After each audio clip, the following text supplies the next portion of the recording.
ஒரு எம்பி சீட்டு கூட தரலன்றதுக்காக தமிழ்நாட்டுக்கும் தமிழ்நாட்டு மக்களுக்கும் எதுவுமே செய்யாம ஓரவஞ்சனை செய்யுது இந்த ஒன்றிய பாஜக அரசு.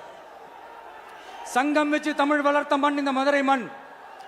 அதனால இங்க அந்த கீழடியில கிடைச்ச ஆதாரங்களை எல்லாம் மறைச்சிட்டு எங்க நாகரிகத்தையும் எங்க வரலாறையும் அழிக்கிறதுக்காக உள்ளடி வேலை செய்யலாம்னு நினைக்கிறீங்க. தமிழ்நாட்டை தொட்ட என்ன நடக்கும் நீங்க பல உதாரணங்கள் இருக்குது. அதனால இதையெல்லாம் மறைச்சிட்டு எங்க மக்களை ஏமாத்திடலாம்னு மட்டும் நினைக்காதீங்க. மத நல்லிணக்கத்திற்கு பெயர் பெற்ற இந்த மதுரை மண்ணிலிருந்து சொல்றேன், உங்க எண்ணம் எல்லாம் ஒரு நாளும் ஈடேறாது.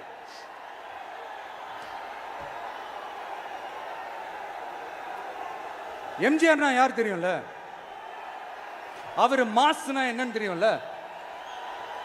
அவர் உயிரோடு இருக்கிற வரைக்கும் அந்த சிஎம் சீட்டை பத்தி ஒருத்தராலையும் நினைச்சு கூட பார்க்க முடியல, கனவு கூட காண முடியல. எப்படியாவது அந்த சிஎம் சீட்டை என்கிட்ட கொடுத்துருங்க, என் நண்பர் எம்ஜிஆர் திரும்ப வந்ததுக்கு அப்புறம் நான் திருப்பி கொடுத்துட்றேன்னு தன்னோட எதிரியை கூட மக்கள் கிட்ட கெஞ்ச வச்சவர் எம்ஜிஆர். எப்படி கெஞ்ச வச்சவர். அதனால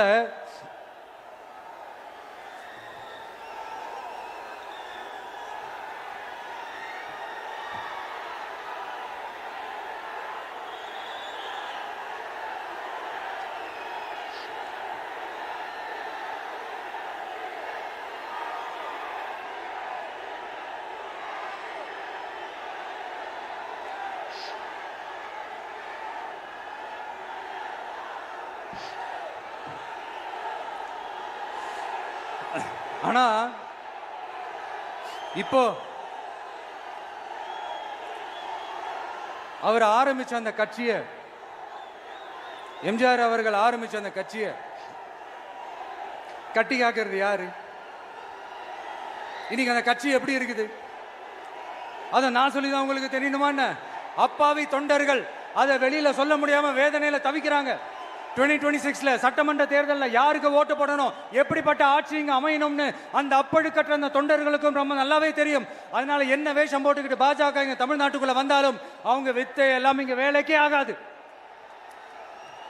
இப்படி பொருந்தா கூட்டணியா இந்த பாஜக கூட்டணி இருக்கிறதுனால இப்ப ஆட்சியில இருக்கிற இந்த வெற்றி விளம்பர மாடல் திமுக என்ன செய்யுதுன்னு தெரியும்ல. பாஜகவோட உள்ளுக்குள்ள ஒரு உறவை ஒன்று வச்சுக்கிட்டு வெளியில எதிர்க்கிற மாதிரி ஒரு டிராமா ஒன்று பண்ணிக்கிட்டு, எதிர்கட்சியா இருந்தா போங்க மோடின்னு பலூன் விடுறது, ஆளுங்கட்சியா இருந்தா வாங்க மோடின்னு கொடை பிடிச்சுக்கிட்டு கும்பிடு போடுறது. இது மட்டுமா? ஒரு ரைடுன்னு ஒன்று வந்துட்டா போதும், இது வரைக்கும் போகவே போகாத ஒரு மீட்டிங், அதை காரணம் காட்டி டெல்லிக்கு போறது, அங்க ஒரு சீக்கிரட் மீட்டிங் நடத்துறது. நல்லா நோட் பண்ணணும் மக்களே, அந்த மீட்டிங் அப்புறம் இந்த இஷ்யூ அப்படியே காணாம போயிருக்குமே. அதேதான் Stalin uncle, what uncle is very wrong uncle.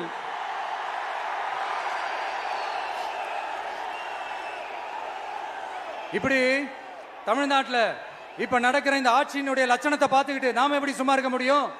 ஒரு தவறு செய்தால், அதை தெரிந்து செய்தால், அவர் கபட நாடக மு.க. ஸ்டாலின் அங்கிளாகவே இருந்தாலும், அங்கிள் உங்களுக்கு மனசாட்சின்னு ஒன்று இருந்துச்சுன்னா நாங்க கேட்கிற கேள்விகளுக்கு மட்டும் கொஞ்சம் பதில் சொல்லுங்க அங்கிள். நீங்க நடத்துற இந்த ஆட்சியில நேர்மை இருக்கா, நியாயம் இருக்கா, ஊழல் இல்லாம இருக்கா, சட்டம் ஒழுங்கு சரியா இருக்கா, பெண்களுக்கு பாதுகாப்பு இருக்கா, பொதுமக்களுக்கு பாதுகாப்பு இருக்கா, இயற்கை வளங்களுக்கு பாதுகாப்பு இருக்கா? சொல்லுங்க மை டியர் அங்கிள், சொல்லுங்க. டாஸ்மாக்ல மட்டுமே இது வரைக்கும் 1000 கோடிக்கு மேல ஊழல்னு சொல்றாங்க. அதுல மட்டுமா தப்பு நடக்குது? வேற எதுல தான் நடக்கல? உலகத்திலே மிஸ்டர் கிளீன் ரெக்கார்ட்ஸ் எல்லாம் உங்களுக்கும் உங்க கூட இருக்கிறவங்களுக்கும் மட்டும்தான் அங்கிள் கொடுக்கணும். இதை பார்த்து வாயே இல்லாத ஊரு கூட வயிறு வலிக்கு சிரிக்குது. பெண்களுக்கு 1000 ரூபாய் கொடுத்துட்டீங்கன்னா போதுமா அங்கிள்? அப்படியே அதை மூடி மறைச்சிடலான்னு பாக்குறீங்களா? படிக்கிற இடத்துல, வேலைக்கு போற இடத்துல, வெளியில போற இடத்துலன்னு அவங்களுக்கு பாதுகாப்பே இல்லைன்னு ஒட்டுமொத்த பெண்களும் கதறாங்க. அந்த கதறல் சத்தம் ஏதாவது உங்க காதுல கேக்குதா அங்கிள்? இதுல வேற உங்க அப்பான்னு கூப்பிடுறாங்கன்னு வேற சொல்றீங்க. What is this uncle? Is very very wrong uncle, is very very wrong.